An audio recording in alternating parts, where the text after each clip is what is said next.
आज मेरे बिस्तर पर है। जिसने मुझे धोखा दिया वो गई और अब ये हसीना मेरी बाहों में है। मैं बचपन से ही इतना कतई जहर चिकना और भयंकर हैंडसम दिखता था कि मेरी सगी बहन सोनिया को हमेशा यही टेंशन रहती थी कि बाहर की चालू और छपरी तितलियां मुझ पर अपनी गंदी नज़र ना डाल दें। इसलिए अपने काम से विदेश जाने से पहले उसने मुझे एक पार्सल की तरह पैक किया और अपनी सबसे बड़ी बिजनेस दुश्मन के घर ले जाकर पटक दिया। मेरी बहन ने फुल एटीट्यूड में उस कड़क बॉस लेडी समीरा से बोला कि मेरे भाई आर्यन का अच्छे से ख्याल रखना, मुझे एक काम से विदेश जाना पड़ रहा है। समीरा ने भी एकदम ठंडे दिमाग से बोला कि तुम मुझसे अपने सगे भाई को पालने के लिए कह रही हो क्या? तुम पक्का श्योर हो?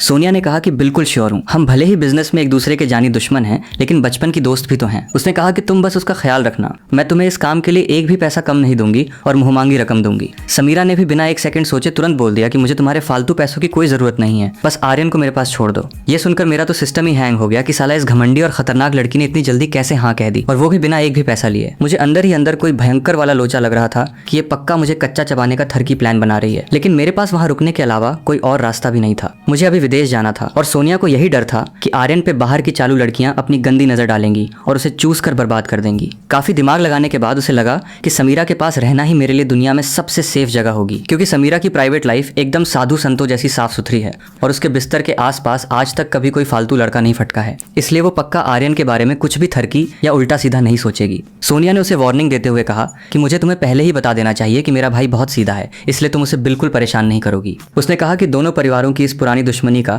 हम बच्चों से कोई लेना देना नहीं होना चाहिए। समीरा ने कड़क आवाज में कहा कि अपनी बकबक बंद करो, मैं तुमसे फालतू बात नहीं करूंगी। तुमने हाँ कह दिया, बस इतना ही काफी है आर्यन। अगले 2 महीने तुम चुपचाप मेरे साथ इसी घर में रहोगे। फिर उसने फुल बॉस वाले स्वैग में मुड़कर अपने काले चश्मे वाले बॉडीगार्ड्स को मेरा सारा सामान अंदर बेडरूम में ले जाने का सीधा आदेश दिया। मैं बेचारा एक तरफ खड़ा था और मेरा देसी आशिक वाला दिल अंदर ही अंदर भयंकर बगावत कर रहा था। यह बिल्कुल बेतुका और पागलपन था कि मुझे जबरदस्ती एक अनजान और खूंखार औरत के पास लावारिस छोड़ा जा रहा था। समीरा एक तरफ शान से खड़ी थी और उसे देखकर लग रहा था कि उसके रसीले लाल होठों पर अनजाने में ही एक अजीब सी शातिर मुस्कान आ गई है। वो मन ही मन सोच रही थी कि मैंने तो कभी सपने में भी नहीं सोचा था कि जिस चिकने लौंडे के बारे में मैं दिन रात अपनी रातों की नींदें खराब करती हूँ, वो खुद चलकर मेरे जाल में आ जाएगा। सोनिया ने खुद अपनी आंखों से देखा कि बॉडीगार्ड्स ने सारा सामान रख दिया है। फिर उसने समीरा की तरफ घूर कर देखा। उसने कहा कि मैंने तुम्हारे बैंक अकाउंट में पूरे 1 करोड़ रुपए ट्रांसफर कर दिए हैं, तुम चेक कर लेना। उसने कहा कि और हाँ, अभी गर्मियों की लंबी छुट्टियां चल रही हैं, तो तुम उस पर अपनी चील जैसी ज्यादा नजर रखना। बाहर के फालतू लोग उसे हमेशा घुमाने बुलाते हैं, तो तुम उन गलत इरादे वाले लोगों को घर में घुसने से जरूर रोकना। उसने कहा कि मुझे तुम पर पूरा भरोसा है, तुम उन खूबसूरती देखकर फिसलने वाली चालू औरतों जैसी बिल्कुल नहीं हो, इसलिए तुम पक्का मेरे भाई को परेशान नहीं करोगी। समीरा ने मन ही मन सोचा कि ये तो मजाक की बात है। भला दुनिया में ऐसी कौन सी औरत है जो इस कतई जहर लौंडे की खूबसूरती पर नहीं फिसलती, जिसे वो खुद बेइंतहा पसंद करती हो। उसने सोचा कि खुद चलकर मेरे दरवाजे पर आए इस गोल्डन मौके को मैं अपने हाथों से बिल्कुल नहीं जाने दूंगी। सोनिया ने अपना सिर झुकाकर घड़ी में समय देखा और एकदम घबरा कर बोली कि मेरी 12 बजे की फ्लाइट है और मुझे बहुत देर हो रही है। उसने जाते जाते कहा कि तुम मेरे भाई का बहुत अच्छे से ख्याल रखना, मैं जा रही हूँ और तुम कहीं और मत भटकना। सोनिया मुझे वहां पटक कर सब कुछ समझाकर जल्दी से अपनी महंगी कार में बैठ गई और फुर्र हो गई। मैं बस दूर जाती हुई उस कार को मायूस होकर देखता रहा और मैं बस अपनी जगह पर खड़ा होकर धीरे से ठंडी आहें भर सकता था। मैं अभी इन सब ख्यालों में खोया हुआ ही था कि एक बहुत ही ताज़ा और कड़क परफ्यूम की खुशबू सीधे मेरी नाक में घुसी और मेरे दिमाग की नसें झंझना गईं। मैंने अपनी आंखें नीचे की तो मुझे एक बहुत ही कोमल और जादुई आंखों का जोड़ा दिखा, जिसे देखकर मेरे अंदर की सारी गर्मी एक पल के लिए शांत हो गई और मैं हिलना भूल गया। मैंने मन ही मन सोचा कि ये औरत अब मेरे साथ क्या करना चाहती है, और अगर इसने मुझे डांटने की कोशिश की तो मैं तुरंत यहाँ से भाग जाऊंगा। समीरा की वो नशीली नजरें मेरे चेहरे पर गड़ी थीं और उसकी आवाज में एक भयंकर वाला जादू, और उसने कहा कि आर्यन अब बहुत देर हो चुकी है, इसलिए चुपचाप मेरे साथ घर के अंदर चलो। मैंने घबराते हुए कहा कि ठीक है, और मैंने थोड़ा साइड होकर उसे पहले अंदर जाने का रास्ता दिया। जब उसने देखा कि मैं अपनी जगह से बिल्कुल हिल नहीं रहा हूँ तो समीरा की आवाज़ अचानक से थोड़ी ठंडी हो गई। उसने मुझसे पूछा कि क्या हुआ, क्या मैं इतनी ज़्यादा खूबसूरत और कड़क माल लग रही हूँ कि तुम मुझे देखकर ठीक से चल भी नहीं पा रहे हो। मैंने अपनी आवाज़ में थोड़ी सख्ती दिखाई और कहा कि तुम अपना काम करो और तुम पहले अंदर चलो। समीरा को मेरे इस छपरी दिमाग की चालों का बिल्कुल पता नहीं था और उसके दिमाग में बस यही चल रहा था कि वो अब आर्यन को यहाँ से भागने नहीं देगी। उसने कहा कि ज़्यादा देर मत करो और जल्दी से मेरे पीछे पीछे अंदर चलो। ये सुनकर मेरे दिल में तुरंत एक भयंकर वाली नाराज़गी छा गई और मुझे बहुत गुस्सा आया। मैंने उसके पीछे वाली खाली सड़क की तरफ देखा और वहाँ से कल्टी मारने और भागने की सारी संभावनाओं के बारे में सोचने लगा। समीरा ने मेरे इस भागने वाले इरादे को तुरंत भांप लिया और उसकी आंखें एकदम बर्फ की तरह ठंडी हो गईं। उसने कहा कि तुम्हारी बहन ने तुम्हें पूरे भरोसे के साथ मुझे सौंपा है, तो मुझे हर हाल में तुम्हारी सुरक्षा की पूरी जिम्मेदारी लेनी होगी। उसने धमकी देते हुए कहा कि अगर तुम यहाँ से जाना चाहते हो तो तभी जा सकोगे जब वो खुद तुम्हें लेने आएगी। मैं एक ठंडी सांस भरकर पीछे मुड़ा और बिना कोई ड्रामा किए सीधे उसके विला के अंदर चला गया। मुझे पता था कि वहां कभी जांग से नहीं जीत सकती, इसलिए मुझे चुपचाप हार माननी ही पड़ी।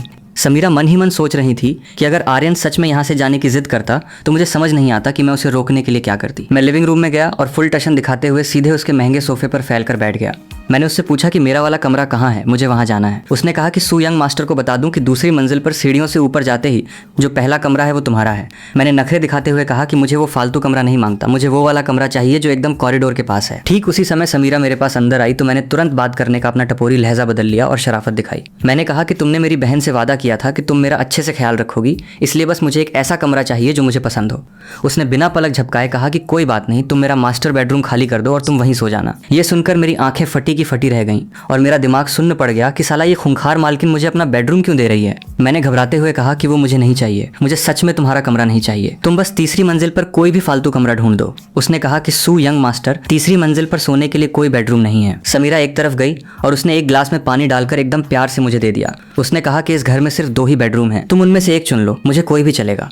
मैं हैरान था कि बिजनेस की दुनिया में इतनी सख्त और खूंखार रहने वाली बड़ी मालकिन आज खुद अपने हाथों से मुझे पानी दे रही थी। ये उसके रोजाना के ठंडे और बॉस वाले बर्ताव से बिल्कुल अलग था, पर मैं उसे घूरता ही रहा। मैं उसे इतना खोकर देख रहा था कि मैं अपनी नजरें उसके चमकते हुए चेहरे से हटाना भी भूल गया था। समीरा मुझे ऐसे लगातार घूरते हुए देखकर थोड़ी शर्मा गई और खुद को एकदम शांत दिखाते हुए बोली कि तुम ऐसे क्या देख रहे हो, क्या मेरे चेहरे पर कोई कांटा लगा है? मैंने हड़बड़ा कर कहा कि नहीं, मैं बस ऐसे ही देख रहा था। समीरा को लगा कि मैं उसकी इस भयंकर खूबसूरती से आकर्षित हो गया हूँ और वो मन ही मन बहुत खुश हो गई और उसकी आवाज़ भी खुशमिजाज हो गई। उसने पूछा कि क्या तुमने चुन लिया कि तुम्हें कौन सा वाला कमरा चाहिए? मैंने शराफत से कहा कि मुझे कोई भी कमरा चलेगा, तुम बता दो। उसने कहा कि तुम ही चुन लो, तुम जिस कमरे में रहोगे मैं भी उसी कमरे में रहूंगी। समीरा ने मुझे बहुत ही गहरे और डबल मीनिंग वाले अर्थ से देखा, जिसे सुनकर पास खड़ी नौकरानी का भी सिस्टम हैंग हो गया कि मालकिन ऐसी बात कैसे कह सकती है। मुझे तब जाकर अपनी बात का एहसास हुआ और मैंने जल्दी से सुधार करते हुए कहा कि मेरा मतलब है कि जो कमरा बच जाए वो मुझे दे दो। समीरा मुस्कुराई और उसने अपनी नौकरानी को कड़क आवाज में आदेश दिया कि काफी देर हो चुकी है, इसलिए पहले गेस्ट रूम को अच्छे से साफ कर दो ताकि वो वहां आराम से रह सके। नौकरानी हाँ कहकर वहां से अपना काम करने चली गई। मैं उस नौकरानी की पीठ को दूर जाते हुए देखता रहा और फिर हिचकिचाते हुए समीरा से बोला कि शुक्रिया। लेकिन ये फॉर्मल बात सुनकर समीरा का चेहरा एकदम से बर्फ की तरह ठंडा पड़ गया। उसे मेरे मुंह से ये औपचारिक और बेगाना शुक्रिया बिल्कुल पसंद नहीं आया था और उसे हमारे बीच की ये दूरी वाली बात भी बिल्कुल पसंद नहीं आई जो हमारे स्टेटस को अलग कर रही थी। नौकरानी के जाने के बाद मैंने पानी का ग्लास उठाकर एक घूंट लिया ताकि मैं अपने अंदर की घबराहट को शांत कर सकूं। तभी अचानक मेरी पॉकेट में रखा मेरा फोन जोर जोर से बज उठा और मैंने छुपकर देखा तो वो मेरी उस क्रश नताशा का कॉल था। मेरा ये छुपकर बात करने का तरीका साफ बता रहा था कि मैं नहीं चाहता कि समीरा को पता चले कि मुझे किसी चालू आइटम का फोन आ रहा है। समीरा ने मेरे चेहरे पर आए इन नए और घबराए हुए भावों को तुरंत नोटिस कर लिया और उसे भयंकर वाला शक हो गया। वो चलकर मेरे पास आई और सीधे सोफे पर मेरे बिल्कुल चिपक कर सट कर बैठ गई, जिससे मेरे रोंगटे खड़े हो गए। उसके बैठने से मेरे बगल का सोफा थोड़ा नीचे धंस गया और मुझे उसके जिस्म की गर्मी साफ साफ महसूस होने लगी। मैंने अपना सिर घुमाया और मेरी नजरें सीधे उसकी उन नशीली नजरों से टकरा गईं। उसने शक करते हुए पूछा कि तुम किससे फोन पर बात कर रहे हो आर्यन? तुम्हारे आसपास किसी औरत की आवाज कैसे आ रही है? मैं अपनी आवाज धीमी करके उसे सफाई देने लगा कि ये बस मेरी बहन की एक दोस्त है और कोई नहीं है। समीरा के तीखे सवालों का मैंने सीधा जवाब नहीं दिया, बल्कि मैं उठ खड़ा हुआ और जानबूझकर मैंने उससे दूरी बना ली। समीरा की नखरे से भरी और गुस्से वाली नजरें मेरी तरफ उठी और वो मुझे घूरने लगी। मैं फोन पर लगातार सफाई देता रहा कि मैं सच में अभी घर पर हूँ, ये सिर्फ मेरी बहन की दोस्त है और मेरे साथ कोई नहीं है। पर समीरा मेरी फोन पर बात करने वाली उस आवाज को पहचान सकती थी कि वो नताशा है। समीरा मुझे इस तरह हड़बड़ी में फोन पर किसी और को सफाई देते हुए देखकर अंदर ही अंदर भयंकर जलन से भर गई। उसने जानबूझकर अपनी आवाज बहुत तेज की और एक बहुत ही हॉट और रोमांटिक लहजे में मुझसे कुछ ऐसी बात कही कि मेरा दिमाग सन्न रह गया। उसकी ये हरकत देखकर मेरी आंखें अचरज से फटी की फटी रह गईं। फोन के दूसरी तरफ उस लड़की नताशा को गलतफहमी हो गई और मेरा फोन अचानक कट गया। मैंने अपनी भौहें सिकोड़ी और बहुत ही ज्यादा चिढ़कर समीरा की तरफ देखा और कहा कि तुमने ये क्या किया? ये तो बहुत बड़ी गलतफहमी हो गई। उसने मजे लेते हुए कहा कि कैसी गलतफहमी? क्या हमारी ये गलतफहमी है कि हमारा रिश्ता कुछ और ही है? गाली वाली बात मेरे होठों तक आ गई थी, लेकिन मैं डर के मारे कुछ बोल नहीं पाया और मैं बस अपना सिर झुकाकर रह गया। पहले मैंने अपनी बहन से सुन रखा था कि इस खूंखार समीरा से पंगा लेना बिल्कुल भी ठीक नहीं है। मैं गुस्से में भी कुछ ऐसा नहीं बोल सकता था जिससे वो नाराज हो जाए और मेरा जीना हराम कर दे। इसलिए मुझे अपनी बात घुमानी पड़ी और मैंने कहा कि तुमने अभी मुझे आर्यन कहा, पर कुछ मिनट पहले तो तुम मुझे ऐसे खुशबूदार नामों से नहीं बुला रही थी। उसने एटीट्यूड में कहा कि क्या मैं तुम्हें इस नाम से नहीं बुला सकती? बस मुझे ये थोड़ा अजीब लगा इसलिए पूछ लिया। मेरी ये बात सुनकर समीरा का खराब मूड तुरंत अच्छा हो गया और उसने पूछा कि अभी जो फोन कर रही थी क्या वो तुम्हारी नई गर्लफ्रेंड है? मैंने शर्म से अपना चेहरा दूसरी तरफ घुमा लिया और कहा कि नहीं तो ऐसा कुछ नहीं है। उसने फिर पूछा कि सच सच बताओ, क्या तुम उसे डेट कर रहे हो? मैंने कहा कि नहीं, मैंने सच कहा है। और अगर है भी तो मैं तुम्हारी बहन को नहीं बताऊंगी। उसने कहा कि मैं तो बस देखना चाहती हूँ कि वो कौन सी बेवकूफ़ लड़की है जो मेरे सबसे बड़े दुश्मन पर अपनी नज़र गड़ाए हुए हैं। मैंने कहा कि सच में मैं उसे बिल्कुल डेट नहीं कर रहा, हम बस अच्छे दोस्त हैं। उसने कहा कि तुमने मुझसे वादा किया है कि तुम मेरी बहन को नहीं बताओगी। उसने कहा कि भले ही तुम अभी उसे डेट नहीं कर रहे, लेकिन मुझे डर है कि जल्दी ही करोगे, क्योंकि तुम इतने बेवकूफ़ जो नहीं हो। जब मैंने देखा कि वो अब कुछ नहीं बोल रही है तो मेरे दिल में घबराहट होने लगी और मैंने कहा कि मैं अब अपने कमरे में सोने जा रहा हूँ। मैं घबराहट में उठकर वहाँ से भागना चाहता था, लेकिन गलती से मेरे पैर उसके घुटनों से टकरा गए और मैं सीधा उसके ऊपर गिरने वाला था। उदासी की एक लहर मेरे चेहरे पर आ गई और मैं हैरानी से उसे देखने लगा। वो मुझे एकदम शांति से देख रही थी और हम दोनों उस वक्त बहुत ही ज़्यादा करीब थे। मेरी आवाज़ में थोड़ी घबराहट आ गई थी और मैंने कहा कि मैंने तुम्हें जानबूझकर नहीं टकराया है। मेरी आवाज़ अनजाने में ही डर के मारे कांप रही थी। मैं इतना बड़ा हो गया था, लेकिन आज तक कभी किसी इतनी कड़क लड़की के इतने ज़्यादा करीब नहीं आया था। मेरा चेहरा शर्म के मारे सीधे लाल टमाटर जैसा हो गया था। उसने पूछा कि तुमने अभी क्या कहा? मुझे सुनाई नहीं दिया। मैं घबराहट में खड़े होने की कोशिश करने लगा, लेकिन शायद मैं बहुत ज़्यादा नर्वस था। मेरा बायां पैर मेरे ही दाएं पैर से उलझ गया और मैं फिर से धड़ाम से गिर पड़ा। लेकिन इस बार मैं सोफे के आर्मरेस्ट का सहारा नहीं ले पाया और नीचे लुढ़क गया। ये नज़ारा सच में बहुत ही भद्दा और भयंकर शर्मनाक था, जिसने मेरी देसी आशिक वाली इज्जत का पूरा फालूदा कर दिया। मैं जल्दी से हाथ पैर मारता हुआ वहाँ से उठा और बिना पीछे देखे वहाँ से भाग खड़ा हुआ। उसने हंसते हुए कहा कि बेवकूफ़ पिल्ला ठीक से चल भी नहीं पाता है। मैंने दूर से चिल्लाकर कहा कि ओह, मैं कोई बेवकूफ़ पिल्ला नहीं हूँ। मुझे ऐसे जाते हुए देखकर समीरा ने बेबसी से एक आह भरी और मन ही मन कहा कि मैं सच में इस पागल लड़के के प्यार में फंस गई हूँ। मैं अपने कमरे में वापस आया और मुंह हाथ धोया और फ़ोन की स्क्रीन को घूरते हुए पूरी रात बेचैनी से करवटें बदलता रहा। वो चालू नताशा अब मेरे मैसेजेस का जवाब तक नहीं दे रही थी और मुझे समझ नहीं आ रहा था कि मैं क्या करूँ। मैं बिस्तर पर बेचैनी से करवटें बदल रहा था और मुझे बिल्कुल नींद नहीं आ रही थी। बगल वाले कमरे में समीरा भी मेरी याद में पूरी रात नहीं सो पाई थी। वो सोच रही थी कि मेरा बहुत मन कर रहा है कि मैं छुपकर बगल वाले कमरे में जाऊं, बस एक नज़र उसे देखने के लिए ही सही। फिर उसने सोचा कि नहीं, अगर मेरी वजह से उसकी नींद टूट गई तो बहुत बड़ा क्लेश हो जाएगा। उसने सोचा कि अगर उसने मुझे कोई पागल परवट समझ लिया तो मेरी सारी इज्जत मिट्टी में मिल जाएगी। उसने आधी रात तक बिस्तर पर लेटे लेटे इस बारे में सोचा और आखिरकार हार मानकर आंखें बंद कर लीं। सुबह 8:30 बजे समीरा डाइनिंग टेबल पर एकदम तैयार होकर बैठी थी। टेबल पर सजे हुए नाश्ते को देखकर उसकी नजरें बार बार दूसरी मंजिल की तरफ जा रही थीं, जहां मैं सो रहा था। नौकरानी लियू उसकी इस बेकरारी वाली बात को तुरंत समझ गई और बोली कि मिस, मैं जाके सू यंग मास्टर को नाश्ते के लिए नीचे बुला लाती हूँ।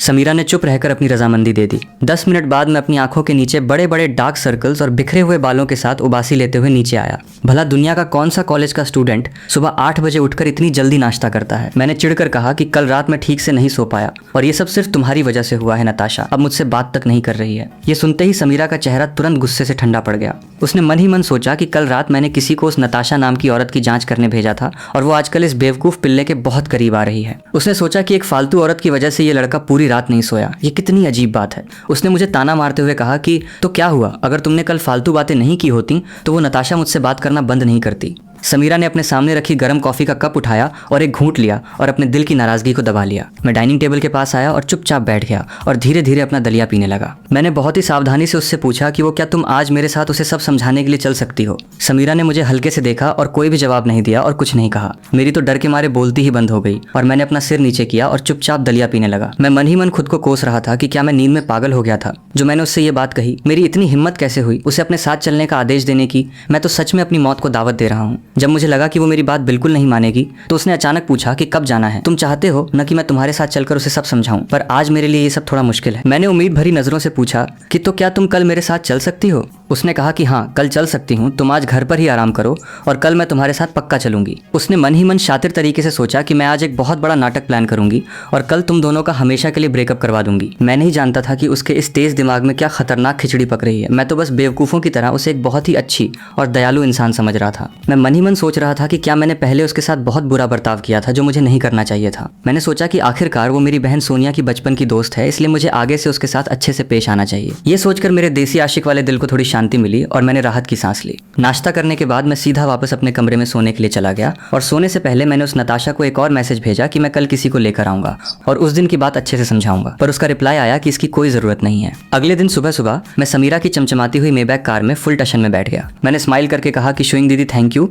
कि तुमने अपना कीमती समय निकाला और मेरे साथ सब समझाने के लिए तैयार हो गई। ये सुनकर समीरा के लाल होठों पर एक बहुत ही प्यारी सी मुस्कान आ गई। उसने मन ही मन सोचा कि मुझे बहुत अच्छा लगता है जब आर्यन मुझे इतने प्यार से दीदी कहता है। इस बेवकूफ पिल्ले की आवाज कितनी ज्यादा प्यारी है। उसने मुझे कहा कि कोई बात नहीं, मैंने तुम्हारी बहन सोनिया से वादा किया था कि मैं तुम्हारा अच्छे से ख्याल रखूंगी। मैंने पूछा कि तुम तो मेरी बहन की सबसे बड़ी बिजनेस राइवल हो, फिर भी उसने मुझे तुम्हारे हवाले क्यों किया? मुझे ये बात समझ नहीं आती। उसने कहा कि तुम्हारी बहन सोनिया की आंखें पक्का खराब हैं और उसे लगा कि तुम्हें मेरे पास छोड़ना सबसे सुरक्षित रहेगा। उसने सोचा कि लेकिन उसे ये नहीं पता कि मैं तो सालों से तुम पर अपनी नजरें गड़ाए हुए हूँ। मैं खुद परेशान थी कि तुमसे कैसे करीब आऊं, लेकिन उसने खुद ही तुम्हें मेरे दरवाजे पर लाकर खड़ा कर दिया। ये तो भगवान की मर्जी है। नताशा अपनी ही कंपनी में इंटर्नशिप कर रही थी, इसलिए मैं सीधे उसे ढूंढने उसकी कंपनी गया। कंपनी के बाहर पहुंचकर मैं और समीरा स्वैग से गाड़ी से नीचे उतरे। समीरा ने सामने वाली इस छोटी सी और मामूली सी कंपनी को देखा और उसकी खूबसूरत भौहें सिकुड़ गईं। मैं आगे 2 कदम चला था, लेकिन जब मैंने देखा कि वो मेरे पीछे नहीं आ रही है तो मैं तुरंत वापस मुड़ा और उसकी बाह पकड़ी और उसे अपने साथ अंदर खींच लिया। मैंने कहा कि चलो ना, अब आ ही गए हैं तो अंदर चलते हैं।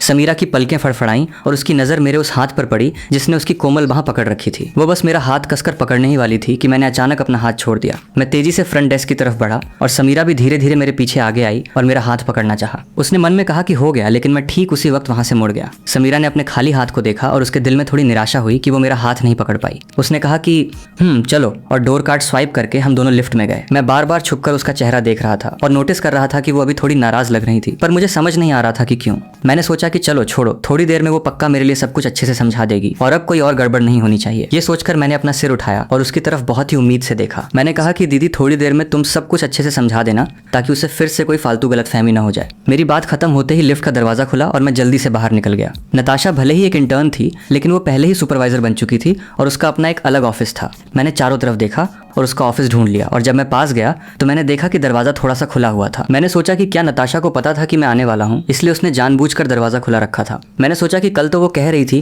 कि मैं ना आऊं तो ये सिर्फ उसके मुंह की बातें थीं। अच्छा हुआ कि मैंने हार नहीं मानी। मैं धीरे धीरे कमरे का दरवाजा धकेला और अंदर घुसा और अंदर का नजारा देखकर मेरे पैरों तले जमीन खिसक गई। अंदर जाते ही मुझे कुछ भयंकर अश्लील और रोमांटिक आवाजें सुनाई दी और मैंने सोफे की तरफ देखा। वहां एक लड़का और मेरी वो क्रश नताशा सोफे पर फुल अश्लील और पलंग तोड़ मस्ती करते हुए दिखे। उस चालू औरत का फिगर मैं बहुत अच्छी तरह पहचानता था और मैं झटके से एक कदम पीछे हटा और मेरी आंखें फटी की फटी रह गईं। नताशा मेरी आवाज सुनकर तुरंत होश में आई और उसने झटके से अपने बगल वाले उस छपरी आदमी को देखा। उसने घबराकर पूछा कि विक्की, तुम यहाँ कैसे आ गए? विक्की शांति से अपने कपड़े ठीक कर रहा था और उसके चेहरे पर एक मजाकिया मुस्कान थी।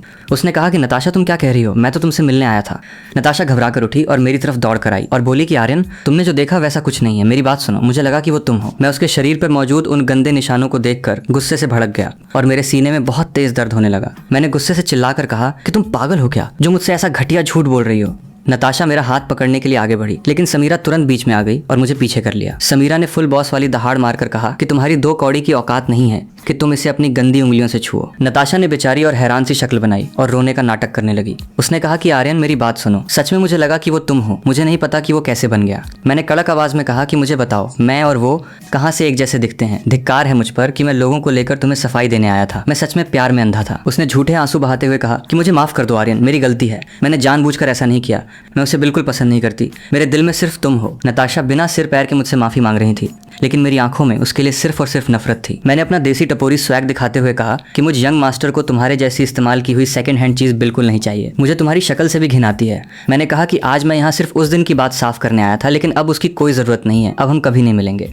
नताशा तुरंत रोते हुए मेरे पीछे भागी और बोली कि आर्यन, प्लीज मुझे छोड़कर मत जाओ। ये सच में एक बहुत बड़ी गलतफहमी है। लेकिन विक्की ने अचानक पीछे से उसका हाथ पकड़ लिया और उसे रोक लिया और बोला कि नताशा, मुझे छोड़कर मत जाओ। मैं लिफ्ट में घुसा और मैंने भारी मन से अपना सिर झुका लिया। मुझे लग रहा था कि मैं अपने इमोशंस पर कंट्रोल नहीं कर पाऊंगा। मैंने सोचा कि कितनी बेवकूफ औरत थी जो पहले तो वो रोज मुझसे मीठी मीठी बातें करती थी, लेकिन वो सब एक बहुत बड़ा झूठ था। समीरा ने मुझे समझाते हुए कहा कि उदास मत हो, तुम दोनों का वैसे भी कोई रिश्ता नहीं था, इसलिए तुम्हें उसके लिए दुखी होने की कोई जरूरत नहीं है। अब वो जो भी करे उससे तुम्हारा कोई लेना देना नहीं है। उसकी ये सांत्वना वाली बातें किसी तेज चाकू की तरह मेरे दिल में चुभ गईं। मैंने अपना सिर उठाया और बहुत ही गुस्से और बेबसी से उसे घूरा और कहा कि तुम यहाँ मेरा मजाक उड़ाने आई हो ना? अब ये सब देखकर तुम बहुत खुश हो। मैंने ताना मारते हुए कहा कि मेरी बहन ने बिल्कुल सही कहा था, तुम्हारी हमारे परिवार से पुरानी दुश्मनी है। उसने कहा कि मेरा वो मतलब बिल्कुल नहीं था, मैं तुम्हारा मजाक नहीं उड़ा रही हूँ। मैंने उसकी एक भी बात नहीं सुनी और जैसे ही लिफ्ट का दरवाजा खुला मैं उसे पीछे छोड़कर आगे बढ़ गया। कंपनी से बाहर निकलकर मैं अनजाने में जाकर सीधा समीरा की मेबैक कार में बैठ गया। जब मुझे एहसास हुआ कि ये कार समीरा की है और मैं नीचे उतरने ही वाला था,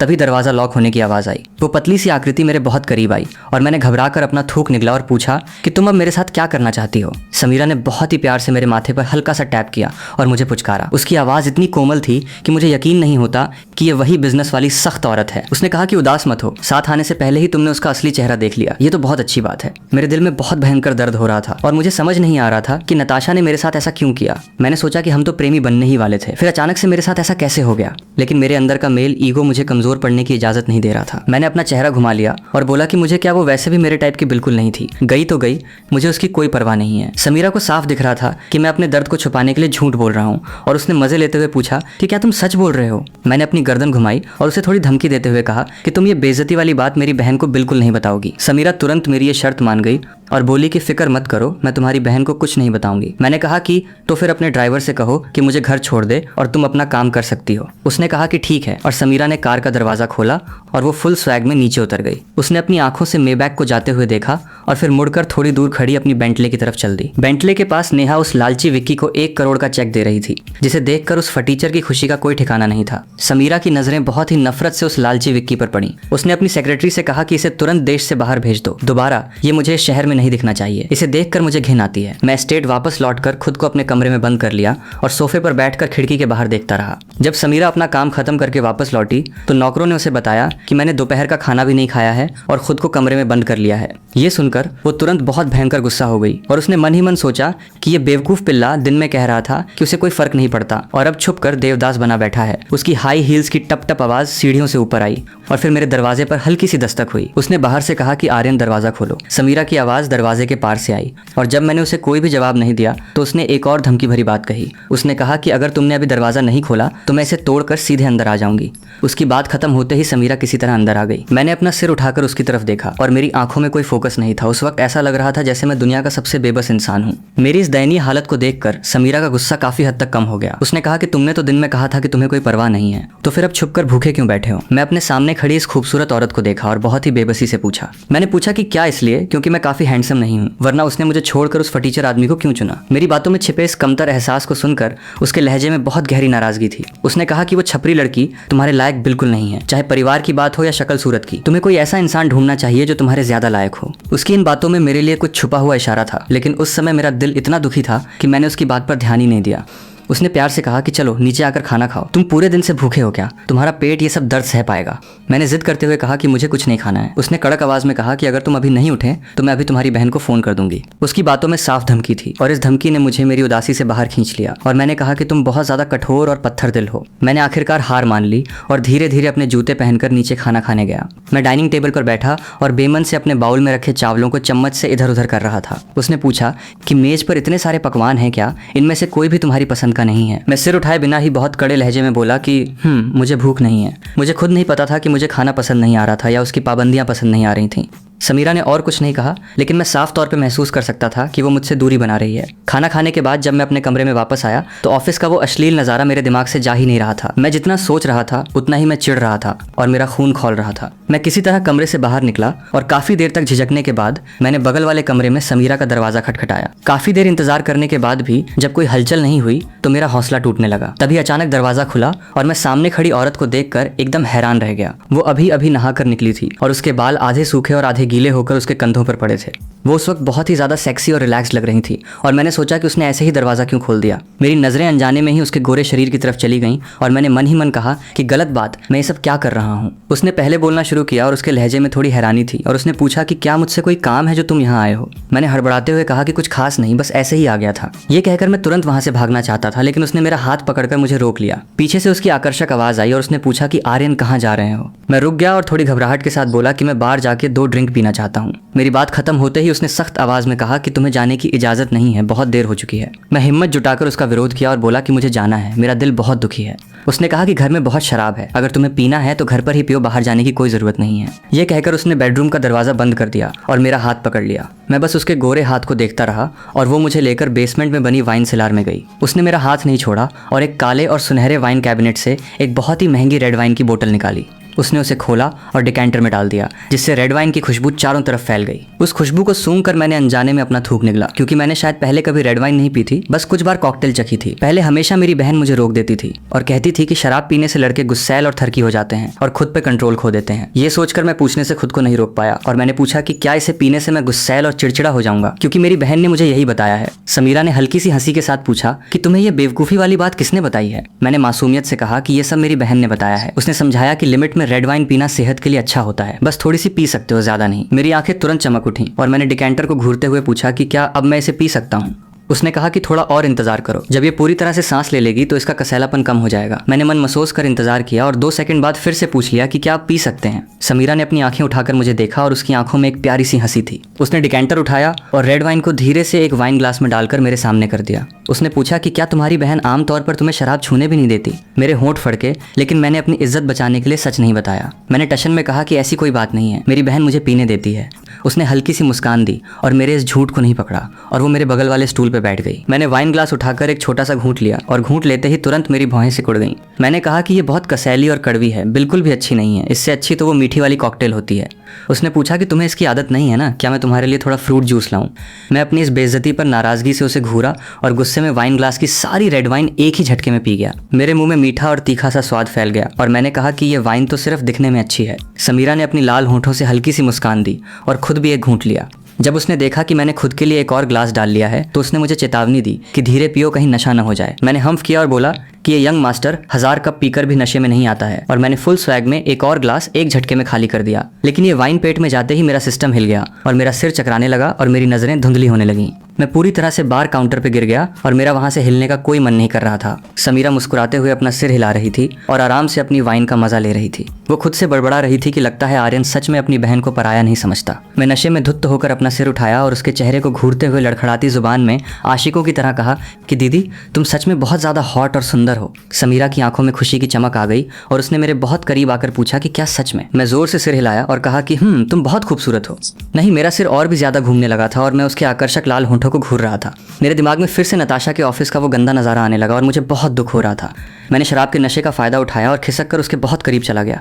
उसने अपनी आकर्षक और सेक्सी आवाज में धीरे से पूछा कि क्या तुम्हें अभी भी याद है कि मैं कौन हूँ। मैं सिर हिलाया और मेरा सिर बहुत भारी हो रहा था, जैसे मैं खुद से बातें कर रहा हूँ। मैंने रोते हुए कहा कि मैं अच्छा नहीं हूँ। उसने बेबसी और बहुत ही प्यार से कहा कि तुम बहुत अच्छे हो, हमारा आर्यन दुनिया में सबसे अच्छा है। मुझे लगा कि समीरा हमेशा मेरा बचाव करती थी। मैं अपना चेहरा ठंडे वार काउंटर पे टिका दिया और खाली नजरों से बड़बड़ाने लगा कि मैं सबसे अच्छा हूँ, वो नताशा ही मेरे लायक नहीं थी। समीरा मेरे बगल में बैठकर बहुत ही गहरे प्यार से मुझे देख रही थी।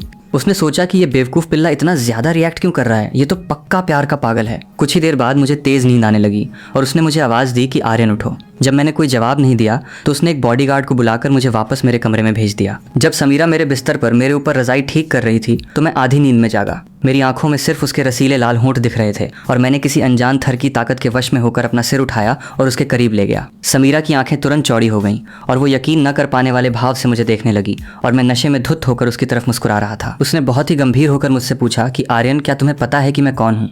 मुझे सब गोल गोल घूमता हुआ दिख रहा था और मेरा सिर बहुत भारी था। मुझे कुछ समझ नहीं आ रहा था। मुझे बस इतना लगा कि वो शायद मेरी इस हरकत से खुश नहीं है। मैं जल्दी से मुड़ गया ताकि मैं उसकी किसी भी डांट से बच सकूं और जब मैंने कुछ नहीं कहा तो उसका चेहरा और भी साफ हो गया और उसकी नजर मेरे होठों पर पड़ी। उसने अनजाने में अपने होठों को छुआ और कहा कि आर्यन अच्छे से सो जाओ, कल तक तुम नताशा को भूल जाओगे। अगले दिन सुबह समीरा डाइनिंग टेबल पर बैठकर नाश्ता कर रही थी, तभी एक वीडियो कॉल आया। कॉल उठते ही सोनिया की कड़क आवाज आई और उसने पूछा कि मेरा भाई कहाँ है। समीरा ने ताना मारते हुए कहा कि इतने समय बाद तुम्हें अपने भाई की याद आई, मुझे तो लगा तुम उसे भूल ही गई हो। सोनिया की आवाज में थोड़ी झिझक थी और उसने कहा कि ऐसा कैसे हो सकता है, मैं बस थोड़ी बिजी थी।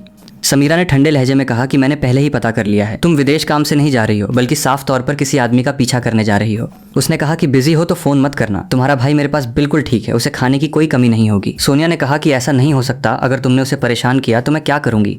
ठीक उसी समय मैं अपनी आंखें मलते हुए सीढ़ियों से नीचे आया और आधी नींद में बोला कि दीदी क्या तुम हो, मुझे लगा मैंने तुम्हारी आवाज़ सुनी है। सोनिया की आवाज़ अचानक तेज़ हो गई और वो चिल्लाई कि भाई। समीरा ने अपने फ़ोन का कैमरा मेरी तरफ घुमाया और सोनिया ने मेरे बिखरे हुए बाल देखे। मेरे बिखरे हुए बालों को देखकर वो तुरंत भड़क गई और बोली कि समीरा क्या तुम्हें हमारे आर्यन से नफरत है।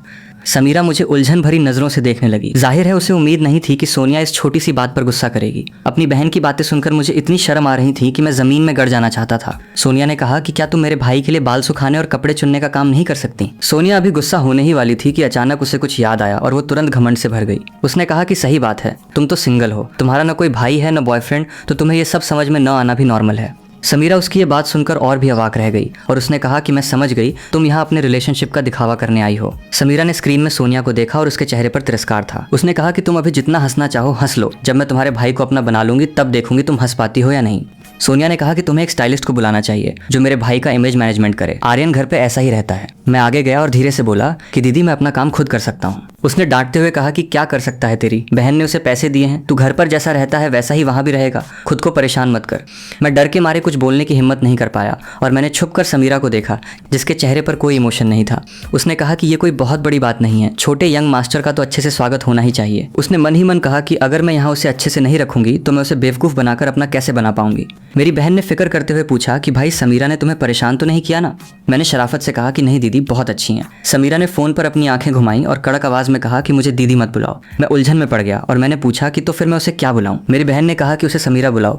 मैं तुम्हें बता दूं, अगर वो तुम्हारे साथ कुछ भी बुरा करे तो तुम मुझे आकर बताना, मैं सब संभाल लूंगी। मैं अपनी इस पागल बहन से और बात नहीं करना चाहता था, इसलिए मैंने चुपचाप हाँ में सिर हिला दिया। समीरा ने कैमरा वापस अपनी तरफ कर लिया और कहा कि ठीक है, फोन की बैटरी खत्म हो रही है, मैं काट रही हूँ। फोन कटने से पहले सोनिया जोर से चिल्लाई कि तुम मेरे भाई को परेशान नहीं करोगी, मैं बीच बीच में चेक करती रहूंगी। समीरा ने कॉल काट दी और फोन को एक तरफ रखा और मेरी तरफ देखा जो अभी भी अपनी आंखें मल रहा था। उसने पूछा कि आज इतनी जल्दी कैसे उठ गए। मुझे लगा कि बेवकूफ़ आर्यन कल रात बहुत ज्यादा पी गया था तो आज उसकी तबीयत खराब होगी, इसलिए मैंने किसी को तुम्हें उठाने के लिए नहीं भेजा। मेरे होंठ फड़के और मुझे लगा कि मुझे जल्दी उठना ही पड़ा, वरना अगर मुझे कोई और आकर उठाता तो कितनी शर्मिंदगी होती। कमरे में एक अजीब सी खामोशी छा गई और उसने पूछा कि क्या तुम्हें याद है कि तुमने कल रात नशे में क्या क्या किया था। मैं थोड़ा कंफ्यूज था और मैंने पूछा कि मैंने क्या किया, मुझे कुछ भी याद नहीं है। समीरा की नज़र मुझ पर पड़ी जिसमें थोड़ी सी मायूसी थी और उसने कहा कि कुछ नहीं, कल तुम 2 ग्लास पीकर ही नशे में आ गए थे तो मैंने किसी को तुम्हें सोने के लिए कमरे में भेज दिया। समीरा ने काफ़ी देर तक सोचा और मन में कहा कि छोड़ो, मैं नहीं बताऊंगी, अभी तो हमारे साथ रहने के कुछ ही दिन हुए हैं, अगर मैंने बेवकूफ़ पिल्ले को डराकर भगा दिया तो क्या होगा। मेरी पुतलियाँ थोड़ी चौड़ी हो गईं और मैंने कहा कि मुझे तो लगा था कि मैं खुद रेंग कर वापस गया था। अचानक हमारी नज़रें मिल गईं और मैंने कहा कि परेशानी के लिए माफ़ करना। उसने मुझे समझाते हुए कहा कि आगे से किसी और के साथ बाहर जाकर शराब मत पीना, ये बहुत खतरनाक है। समीरा ने मन ही मन सोचा कि मेरे सामने तुमने खुद पर कंट्रोल खो दिया, अगर तुम किसी और औरत के पास चले गए तो बात बहुत बिगड़ जाएगी। मेरी वो घबराहट और बेबसी अचानक गायब हो गई और मैंने कहा कि तुम मेरी बहन की तरह ही बकबक करती हो, बहुत परेशान करती हो। नाश्ता करने के बाद मैं ऊपर जाने लगा। सीढ़ियों के बीच में मुझे लगा कि पीछे कोई है, मुड़कर देखा तो समीरा मुझसे 2 सीढ़ियां नीचे खड़ी थी। मैंने पूछा कि क्या तुम ऑफिस नहीं जा रही हो। उसने कहा कि तुम्हारी बहन ने मुझे तुम्हारा इमेज मैनेजमेंट करने को कहा है, इसलिए तुम अपने आप को मुझे दे दो। मेरी हैरानी एक अजीब सी फीलिंग में बदल गई और मैंने कहा कि तुम मुझे डराओ मत, मुझे डर लगता है। मैंने कहा कि कोई ज़रूरत नहीं है, मैं खुद कर लूँगा, तुम अपनी बहन की बात भी नहीं सुन रहे हो। मैंने कहा कि सच में कोई ज़रूरत नहीं है, मैं अपना काम खुद कर सकता हूँ। मेरे बार बार मना करने पर समीरा का वो ठंडा बर्ताव फिर से वापस आ गया और उसने मुझे ठंडी नज़रों से देखा और मुड़कर चली गई। मैंने सोचा कि क्या वो मेरी बात से नाराज़ हो गई है। जब मैं खुद ही अपने बाल सेट कर रहा था तब मेरी बचपन की दोस्त रिया दीदी का फ़ोन आया और मैंने स्पीकर ऑन किया और फ़ोन को एक तरफ रख दिया। मैंने पूछा कि क्या हुआ दीदी, तो उसने कहा कि वाह, तुम्हारी आवाज़ सुनकर तो लग रहा है कि तुम अपने ब्रेकअप के दुख से बाहर आ गए हो। मैं अपने होंठ सिकोड़े और बोला कि क्या ब्रेकअप, मेरा तो किसी के साथ कोई अफेयर ही नहीं था। हाँ, मैं शांत हो गया था और अब मैं ये नहीं मानना चाहता था कि मेरा और नताशा का कोई रोमांस चल रहा था, क्योंकि ये बहुत शर्मनाक था। रिया दीदी ने थोड़ी उलझन के साथ कहा कि लेकिन सच कहूँ तो नताशा ऐसी लड़की नहीं लगती जो किसी और के लिए बदल जाए। क्या तुम दोनों के बीच कोई गलतफहमी हुई है। मैंने कहा कि गलतफहमी जो मैंने अपनी आंखों से देखा उसमें क्या गलतफहमी हो सकती है। मेरी बहन ने सही कहा था, औरतें अच्छी नहीं होती। उसने कहा कि यह सुनकर तो लगता है कि सोनिया सच में अच्छी नहीं है, तुम वहाँ ठीक से रह रहे हो ना। मैंने कहा कि नहीं, मैं यहाँ बिल्कुल नहीं रहना चाहता हूँ। उसने कहा कि तो फिर तुम छुप कर मेरे घर आ जाओ और 2 दिन मेरे साथ रहो। मैंने कहा कि तुमने कहा है तो मैं सच में तुम्हारे घर आ रहा हूँ। उसने कहा कि मैं अभी घर पे नहीं हूँ, आज रात 9 बजे मेरी फ्लाइट है, मैं वापस आकर तुम्हें पिक कर लूंगी। मैंने कहा कि ठीक है। समीरा की आज रात एक बिजनेस पार्टी थी और वो बहुत देर से वापस आने वाली थी। ये मेरे लिए अच्छा मौका था कि मैं अपनी दोस्त के घर जाकर 2 दिन खेल आऊं। रात को 10 बजे एक पीली बिजनेस वैन स्टेट के दरवाजे पर रुकी। मुझे मैसेज मिला तो मैंने अपना सामान उठाया और बाहर निकल गया। मुझे उम्मीद नहीं थी कि जैसे ही मैं विला के मेन गेट से बाहर निकलूंगा मुझे 2 औरतें आपस में बातें करती हुई दिखेंगी। कदमों की आवाज़ सुनकर समीरा ने मुड़कर मुझे देखा और उसकी आंखें बर्फ की तरह ठंडी थीं। मैं तुरंत डर गया और अपनी आंखें फेर लीं और कहा कि रिया दीदी मुझे यकीन न कर पाने वाली नज़रों से देख रही थी और बोली कि सोनिया ने सच में तुम्हें उसके हवाले कर दिया। समीरा ने कोई जवाब नहीं दिया। इस समय उसका मूड बहुत खराब था। उसने सोचा कि ये बेवकूफ़ पिल्ला मुझे ग्रीट क्यों नहीं किया। उसने अपनी ठंडी आवाज़ में पूछा कि इतनी रात को बाहर क्या कर रहे हो। मुझे अनजाने में ही घबराहट होने लगी क्योंकि ये औरत मेरी बहन से भी ज़्यादा डरावनी थी। मैंने कहा कि मैं बाहर खेलने जा रहा हूँ और मैंने वैन में बैठी रिया दीदी की तरफ मदद के लिए देखा। उसने कड़क आवाज में कहा कि तुम्हें जाने की इजाजत नहीं है। मैंने पूछा कि क्यों नहीं जा सकता, तो उसने कहा कि बहुत देर हो चुकी है, तुम दिन में जा सकते हो लेकिन रात में नहीं। मैंने फिर से रिया दीदी की तरफ देखा और कहा कि क्या मैं तुम्हारे घर खेलने आ सकता हूँ। रिया दीदी ने अनजाने में समीरा की तरफ देखा। उसने सोचा कि हालांकि मैं आर्यन को ही लेने आई थी, लेकिन जब तक समीरा नाम की एक खूंखार औरत यहाँ खड़ी है, मैं हाँ कहने की हिम्मत कैसे कर सकती हूँ। उसने कहा कि आर्यन बात मान लो, बहुत देर हो गई है, तुम कल दिन में मेरे साथ बाहर खेलने चलना। मैंने थोड़ी निराशा के साथ कार में बैठी रिया दीदी को देखा जो गुस्से से समीरा की तरफ देख रही थी। उसने सोचा कि ये तो बहुत बेवकूफ है, वो एक समीरा को भी नहीं संभाल सकती। समीरा ने सीधे जाने का फरमान सुना दिया और कहा कि अब तुम दोनों वापस जा सकती हो। मैंने और रिया दीदी ने एक दूसरे को बिना मन के देखा और वो चली गई। समीरा मेरे पास आई और गुस्से से बोली कि क्या देख रहे हो, जल्दी अंदर जाओ। मैंने अपनी नजरें हटा ली और बेमन से अंदर की तरफ चलने लगा। मैं धीरे धीरे बड़बड़ा रहा था कि क्या तुम्हारा घर समुद्र के किनारे है जो इतनी जल्दी कंट्रोल करने लगी। उसने कहा कि ये सब तुम्हारी बहन ने कहा है। मैं मुड़ा और मेरी आंखें थोड़ी सिकड़ी हुई थी। मैंने पूछा कि क्या तुम मेरी बहन की सबसे बड़ी बिजनेस राइवल नहीं हो? तुम उसकी इतनी बात क्यों मान रही हो? कहीं तुम छुप कर उससे प्यार तो नहीं करती? उसने कहा कि मैं तुमसे प्यार करती हूँ। मैंने मन ही मन अपनी आंखें घुमाई और कहा कि पागल हो क्या? उसने कहा कि तुम्हें थोड़ी हिम्मत दिखानी चाहिए, समझे मेरी बहन, मुझे जो कुछ करने से मना करती है तुम्हें, मुझे वो सब करने देना चाहिए। मैंने कहा कि इस तरह से तुम खुद को एक चाहिए, समझे मेरी बहन, मुझे जो कुछ करने से मना करती है तुम्हें, मुझे वो सब करने देना चाहिए। मैंने कहा कि इस तरह से तुम खुद को एक कट्टर दुश्मन साबित कर पाओगी। समीरा ने मेरा वो हाथ पकड़ लिया जिसे मैं नीचे करने ही वाला था। मैंने पूछा कि तुम क्या कर रही हो, और मेरी आंखों में एक पल के लिए घबराहट थी। उसने पूछा कि आर्यन, क्या तुम मुझे सिखा रहे हो कि मुझे क्या करना चाहिए? मैं छोटा महसूस कर रहा था और मैंने कहा कि मैं ऐसा नहीं कर रहा, बस एक सलाह दे रहा हूँ, मानना या न मानना तुम्हारे हाथ में है। समीरा ने बिना किसी इमोशन के हल्की सी हंसी दी और पूछा कि क्या तुम मुझे छोड़कर जाना चाहते हो? मैंने अपने मन के खिलाफ जाकर कहा कि नहीं, मैं नहीं जाना चाहता। समीरा मन ही मन सोच रही थी कि बेवकूफ पिल्ले को तो झूठ बोलना भी नहीं आता, इसके दिल की बात छुपाई नहीं छुप रही है। आर्यन, अच्छे बच्चे बनो, मैं तुम्हारे साथ अच्छा बर्ताव करूंगी। मैं उसकी सेक्सी और आकर्षक आवाज सुन रहा था और मेरे दिल की धड़कन एक पल के लिए रुक गई। मैंने कहा कि आगे से मैं बिल्कुल तुम्हारी बात मानूंगा, तुम जो कहोगी मैं वही करूंगा। समीरा को मेरी बात पर शक था। काफी देर बाद वो बोली कि आज के बाद तुम्हारा हर रात 8 बजे का कर्फ्यू है। थोड़ा सोचने के बाद उसने फिर कहा कि मौसम ठंडा हो गया है, इसे बदलकर 7 बजे कर देते हैं। ये सुनकर मेरी मुस्कान तुरंत गायब हो गई और मैंने सोचा कि ये औरत तो बिल्कुल भी इंसानियत वाली नहीं है। मैंने कहा कि मैं जाकर अपनी बहन से तुम्हारी शिकायत करूंगा, उसे बताऊंगा कि तुम मुझे परेशान करती हो। समीरा मेरे जाते हुए पीठ को देखती रही, फिर उसने अपना फोन निकाला और सोनिया को मैसेज भेजा। उसने लिखा कि आजकल छपरी लड़कियों की संख्या बहुत बढ़ गई है, इसलिए कर्फ्यू लगाना एक अच्छा तरीका है। मुझे काम पर जाना होता है, मैं हर समय उस पर नजर नहीं रख सकती। कमरे में वापस आकर मैंने सोनिया को फोन किया और शिकायत की, लेकिन कामयाब होने के बजाय उसने मुझे एक और लेक्चर दे दिया। उसने कहा कि छपरी लड़कियों के साथ बाहर मत जाना। मुझे इतना गुस्सा आया कि मुझे पूरी रात नींद नहीं आई। अगली सुबह मैं बहुत गुस्से में उठा और डाइनिंग टेबल पर बैठा और अपने सामने बैठकर फोन देख रही औरत को घूरने लगा। समीरा ने मेरी नजरों पर कोई ध्यान नहीं दिया। उसने यूं ही अपनी कॉफी का कप उठाया और पीने के लिए अपने मुंह के पास ले गई। मैंने उसे परेशान करने के लिए तुरंत खड़े होकर उसके हाथ से कॉफी का कप छीन लिया और पूरी कॉफी जमीन पर उड़ेल दी। मैंने बहुत ही सावधानी से अपना सिर ऊंचा किया और देखा कि समीरा के हाथ पर भी कॉफी के कुछ छींटे गिर गए थे। पास खड़ी नौकरानी लियू ने जल्दी से वहां से खिसकने का बहाना ढूंढा और बोली कि बड़ी मालकिन 1 मिनट रुकिए, मैं तुरंत जाकर आपके लिए दूसरी कॉफी बना लाती हूँ। मैं समीरा की आंखों को देखकर मन ही मन सोच रहा था कि गड़बड़ हो गई, वो बहुत गुस्सा हो गई है।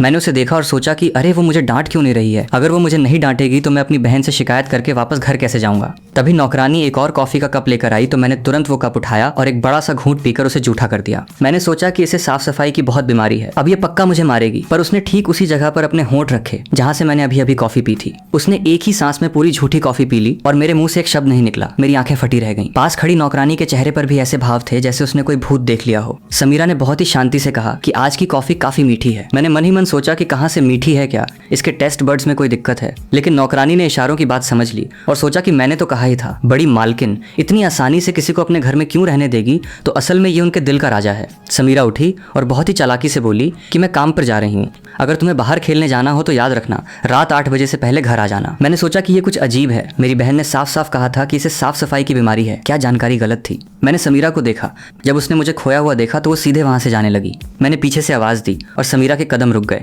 और उसकी नजर मेरे उस हाथ पर पड़ी जिसने उसकी बांह पकड़ रखी थी। उसने सोचा कि ओह बेवकूफ पिल्ला आज बहुत एक्टिव हो रहा है। मैं उसे उम्मीद भरी नजरों से देख रहा था और मैंने कहा कि मुझे भी अपने साथ काम पर ले चलो। उसने पूछा कि क्या तुम पक्का श्योर हो? तो मैंने कहा कि मैं पक्का श्योर हूँ, मैं तुम्हारे ही इशारों पर चलूंगा। मैंने तय कर लिया था कि मैं हर पल इसके साथ साथ रहूंगा जब तक कि ये मुझसे तंग न आ जाए और मुझे बाहर न निकाल दे। समीरा तुरंत मान गई और बोली कि ठीक है। मैं बहुत खुश हुआ और उसके उसके पीछे पीछे मेबैक कार में बैठ गया। मैंने अपनी बहन को मैसेज भेजकर फिर से कंफर्म किया कि समीरा को उन आदमियों से सबसे ज्यादा नफरत है जो बहुत चिपकते हैं और जिनमें कोई बाउंड्रीज नहीं होती। मैंने अपना फोन नीचे रखा और पूरी बेशर्मी से सीधे उसके कंधे पर अपना हाथ रख दिया। समीरा की आंखों में बहुत गहरा प्यार था और उसने सोचा कि बेवकूफ पिल्ला आज इतना एक्टिव क्यों हो रहा है। वो बहुत ही नॉर्मल तरीके से अपना सिर मेरे कंधे पर टिकाकर लेट गई और मैं हैरान रह गया।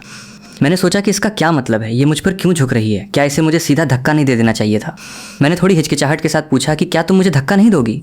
समीरा ने हल्की सी हंसी दी और कहा कि मैं धक्का क्यों दूं, मेरा आर्यन कितना प्यारा है। मेरे चेहरे के भाव और भी अजीब हो गए और मैंने सोचा कि मैं उसका कब से हो गया। जब मैं अपना हाथ वापस लेना चाहता था तो उसने अपना हाथ मेरी पीठ के पीछे से निकाला और मेरी कमर को कसकर पकड़ लिया और मेरे जिस्म से चिपक गई। मेरे चेहरे से सारी जिंदगी की उम्मीद उड़ गई और मैंने सोचा कि ये अपना हाथ कब हटाएगी। ये तो सच में मेरे लिए बहुत बड़ी मुसीबत बन गई है। मैं बस ऐसे ही अकड़ कर बैठा रहा जब तक कि ड्राइवर की आवाज ने मुझे इस मुसीबत से नहीं निकाला। ड्राइवर ने कहा कि बड़ी मालकिन, हम कंपनी पहुंच गए हैं। तब जाकर समीरा ने मुझे छोड़ा।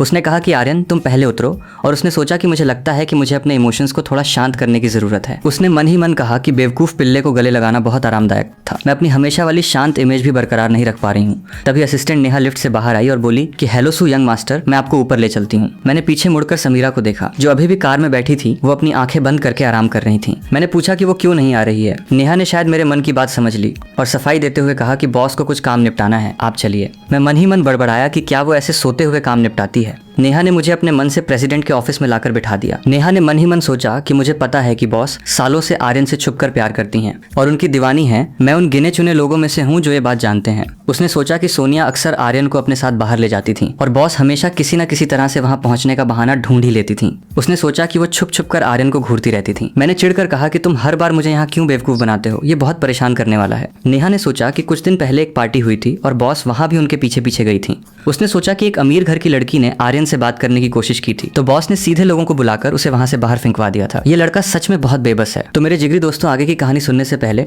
एक बहुत ही ज्यादा इंपॉर्टेंट बात सुनकर जाओ। अगर तुम लोग सच में चाहते हो कि तुम्हारा ये भाई ऐसी वीडियोस बनाना कभी भी बंद ना करे तो पूरी बात ध्यान से सुनो। सच बताऊं तो एक एक वीडियो को ढूंढने और एडिट करने में मेरी पूरी रात की नींद और दिन की भयंकर मेहनत लगती है। पर जब तुम लोग वीडियो पर सिर्फ एक छोटा सा कमेंट और एक लाइक कर देते हो ना, तो तुम्हारे भाई को अपनी पूरी मेहनत वहीं पर वसूल लगती है। इसलिए अगर अपने भाई के इस एफर्ट और इस अपनेपन की थोड़ी सी भी कद्र है तो बिना भूले नीचे वो लाल रंग का सब्सक्राइब बटन दबाकर अपनी इस फैमिली को बड़ा करो ताकि मैं कभी रुकूं नहीं। बस अपना यही प्यार बनाए रखना और कमेंट में अपनी क्रश का नाम लिखना बिल्कुल मत भूलना। तो मिलते हैं अगले धमाकेदार पार्ट में, तब तक के लिए बाय बाय।